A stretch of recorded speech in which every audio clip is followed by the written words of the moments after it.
I'm very happy to round out this very interesting discussion with just a few comments. I want to do an advertisement for some materials, just as some of my colleagues have. In what I'm going to say, I'm drawing very much on the work that my colleagues have done.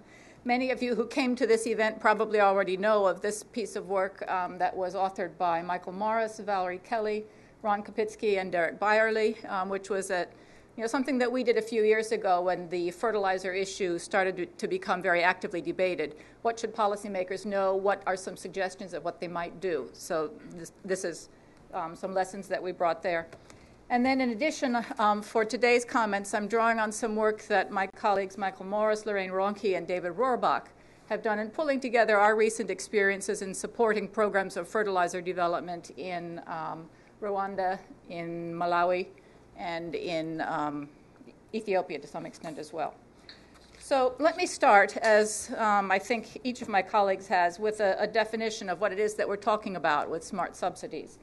And we define them as subsidies that are temporary, they're time-bound, they encourage the efficient use of fertilizer, they stimulate demand in ways that draw in the private sector instead of crowding it out, and they encourage investment in market development.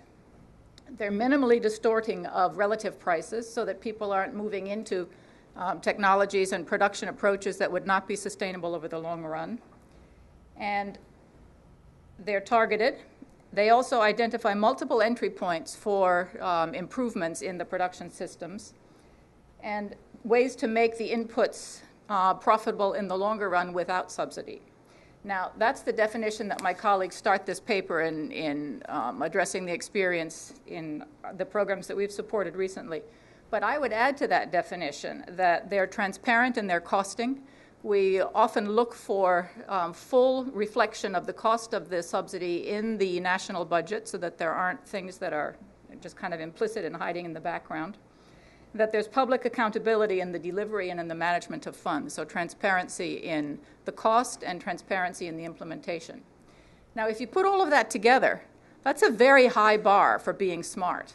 And I think the key lesson that I think we should all be aware of and that we knew from the beginning is that it's not easy to be smart.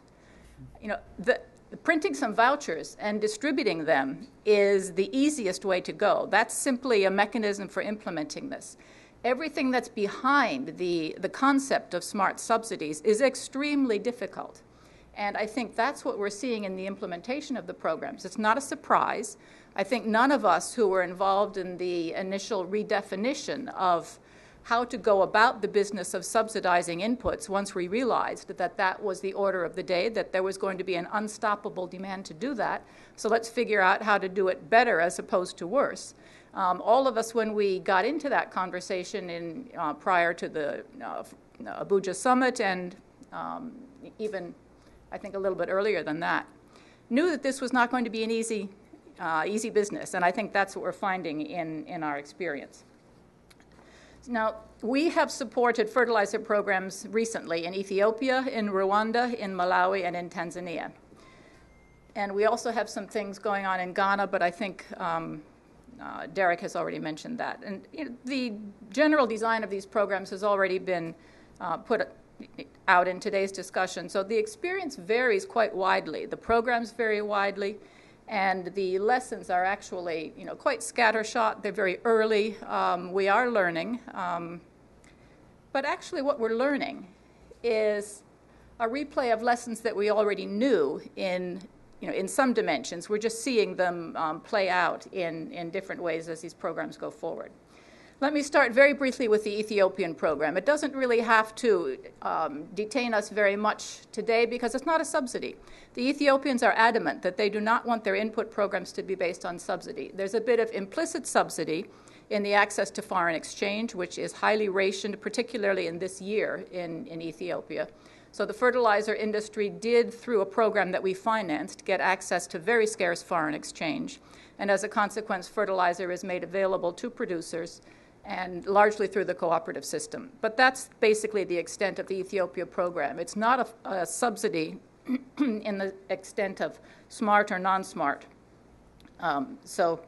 I think the one element of the Ethiopian program which should interest us and which is sort of smart-ish is the emphasis on monitoring and evaluation, on understanding what is happening, on increasing the information base for knowing when fertilizer in the Ethiopian context is being used profitably, which has potential for long-run sustainability, and when it's not. And that has been one of the key issues in the Ethiopian fertilizer programs in the past.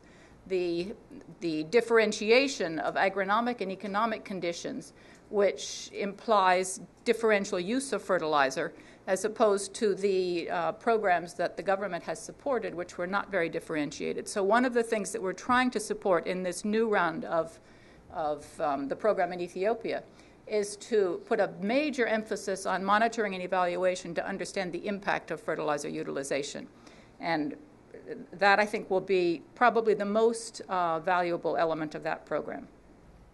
If we go to the Tanzanian program, the most current round is very, very new. It was redesigned. I think Nick has given us the design of the program as it was rolled out in the prior year. In this past year, in response to a request to scale it up, there were some very interesting features that were redesigned there. And it is moving ahead. It has a number of elements that are quite consistent with a smart subsidy program. And we are supporting it. Approximately half of the cost of that is being financed by IDA over a period of 3 years. It looks quite promising, but it's very, very early in the implementation. And so we will be very eager to understand what's happening there. The elements of it that we see as quite promising are that it's inframarginal. The amounts that are being subsidized per farmer are less actually than in the prior form of the program. And so there's less opportunity, there's less risk of distorting producer decisions. However, there is an opportunity to make the fertilizer affordable for a large group of farmers. So the scope for farmers' decision-making is wider in this program than was the case in some of the earlier ones. It also combines an emphasis on market development on the dealer and the distribution side, information to farmers to understand the decisions that they're making, and a major emphasis on monitoring and evaluation. So those are some features that we see as very promising. It's an expensive program, and so it will be very important that it yield results. The Rwanda program is also very promising, very important. It's much smaller. It's on the range of $5 to $10 million a year. Now, Rwanda is a small country, but all the same, the magnitude of this program is considerably less than a number of the others. It appears to be well designed. It was implemented through a voucher program, and there has been a commitment to both develop and retain the role of the private sector in the implementation of that program. The data for the impact that it's had and how it has been implemented are just starting to come in, but it looks quite promising. Now, I think it's on the Malawi program that we've already had quite a bit of discussion. I think if we think back on the definition of a smart program that I started this discussion with, in many dimensions, the Malawi program really doesn't fit the definition. It started out, actually, having some very positive elements, but over time, those have been a bit overwhelmed by circumstances, and there's not really very much of those very positive features of design that are seen right now. The areas in which it's kind of losing the design features that would be favorable is that there is much less emphasis on productivity and profitability now. We've tried to raise that in the discussions with the government. The scope is there to work with the government to bring that emphasis back in, but it's not really showing up in the program yet. There's very little transparency in the implementation. The role of the private sector has been very much constrained relative to the beginning. It's explicitly not time-bound. The government has said we see no exit from this. And I think in this I would disagree a bit with Nick on the quality of the monitoring and evaluation. That's our main concern there. There's very little information about the impact and about what's actually coming out of the program. And I think one of the key lessons that I draw from the Malawi experience is that we really need fundamentally much stronger statistics. We need an understanding of what's happening to production in order to evaluate these programs. And as we, as development partners or researchers, as we see African countries going back into investment in agriculture big time with expensive price tags associated with it, we cannot afford to be there if we don't know what's happening. And my sense is that in Malawi, as in a number of other countries, we do not have the quality of statistics that help us understand what's happening to the sector, what risks are involved, what returns are coming to the increasingly expensive investments that are being made.